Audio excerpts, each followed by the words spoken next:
breaking news we were just telling you about. The family of a Tampa teenager who is about to speak out. 15-year-old Tariq Khdeir is under house arrest in Israel this afternoon after a brutal beating by Israeli police. And it was all caught on camera.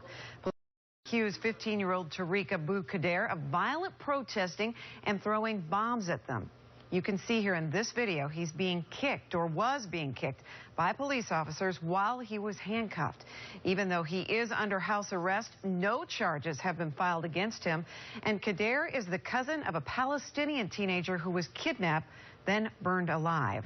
We're going to take a look at this press conference live. His family is standing by. We expect it to be getting underway right now. Let's take a listen. Shibly. I'm an attorney and chief executive director of the Council on American Islamic Relations of Florida, the Florida chapter of the nation's largest Muslim civil rights and advocacy organization. We have 5 lawyers working full-time to offer free representation to all victims of discrimination and government harassment and abuse, and that's why we are proud to stand here today to represent the Tariq Khdeir family today. So just to tell you a little bit about how we're going to do the conference today, myself, as the attorney for the family, I'll be speaking to you about the latest updates. I just got off the phone, having spoken with Tariq's parents just a couple hours ago. I've been very close in touch with them since the story broke out a few days ago. So I will give you any updates about what's going on. Also, if you have any questions about the latest updates to the case, you can direct those to me. We also have Tariq's relatives and friends who will tell you a little bit more about Tariq and how the family is facing. Tariq, as you know, is a young American boy who last week on Thursday was brutally attacked on his family's land in Palestine, where Israeli police officers in uniform shackled his hands and then proceeded to brutally attack him and beat him, kicking him in the face multiple times, really using deadly force against him even after his body went unconscious due to the beating. He was then thrown in police custody for 6 hours without seeing any proper medical treatment. A doctor did see him briefly, and the doctor said he needs to go to see a head specialist because of the potential brain trauma that he faced. But nonetheless, the Israeli police refused to give proper treatment, threw him in jail, and frankly, he was only released after worldwide attention outcry came to his aid. I spoke to Tariq's father Sunday morning, the day that Tariq was released from Israeli prison, and he was very grateful to all the international activists, human rights lawyers, and the international media. He said because if it were not for the pressure that the international media attention generated, Tariq would most likely still be in prison today, just like some of his cousins are. You'll hear that some of Tariq's cousins are right now still in Israeli prison, some as young as 13, who've been brutally beaten, had arms and legs broken. But because they're not American citizens, of course, there wasn't the international outcry that Tariq had, and they're unfortunately still locked up.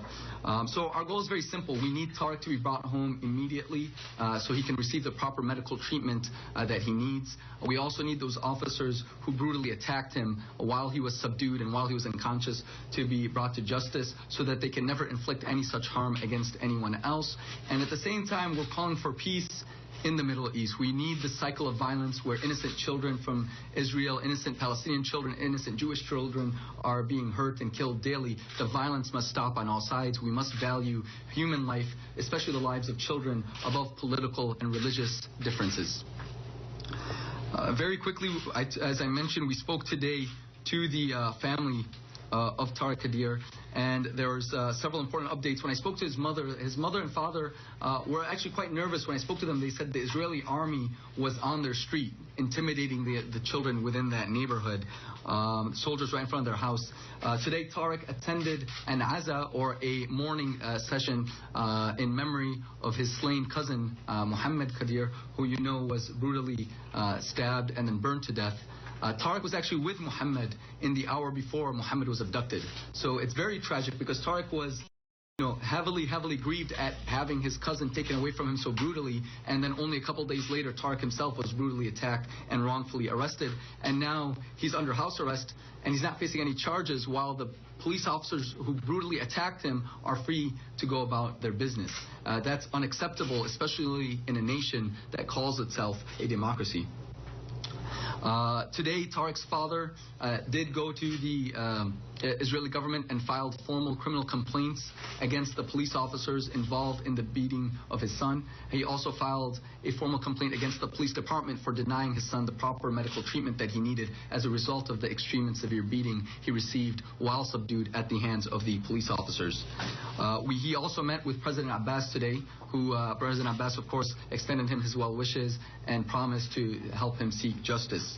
And today, the Council on American Islamic Relations of Florida did send a letter to the Israeli consulate informing them that we are representing the Khdeir family and that we expect them to hold the officers involved in the brutal assault against Tariq Khdeir accountable to the law and to ensure that this never happens to any human being again.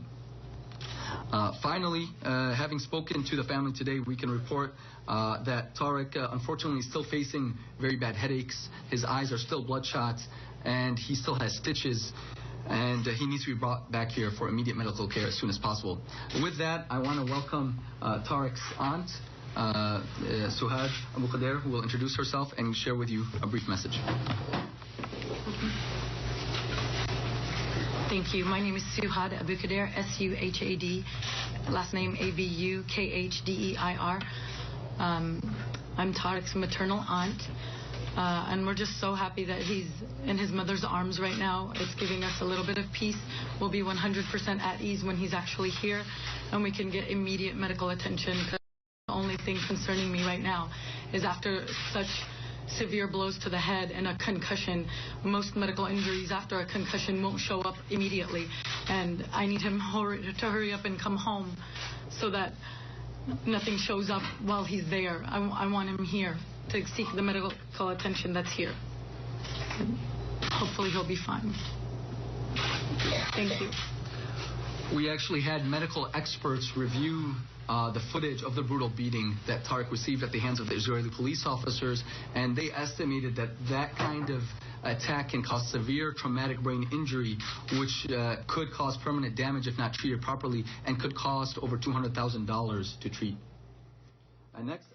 Now you've been listening to the lawyer for the family of Tariq Abu Khdeir. He is the Tampa teenager brutally beaten by Israeli police officers over the weekend. He was behind bars and then turned over to his family under house arrest. Of course, there you're hearing the attorney and his aunt both calling for him to be brought back to Tampa for medical attention as soon as possible. They said that his father went to the government there and filed a formal complaint against those Israeli police officers as well as the department for not administering medical help in a timely manner. They say he was left behind bars for 6 hours before getting any medical attention whatsoever. There is going to be much more to come on this story. We will have more coming up in later newscasts. And Khdeir is the cousin of a Palestinian teenager burned alive in Jerusalem last week. According to an Israeli officer, 3 suspects in his death confessed to that crime today. The official claims that they even reenacted the killing for authorities. Now it's time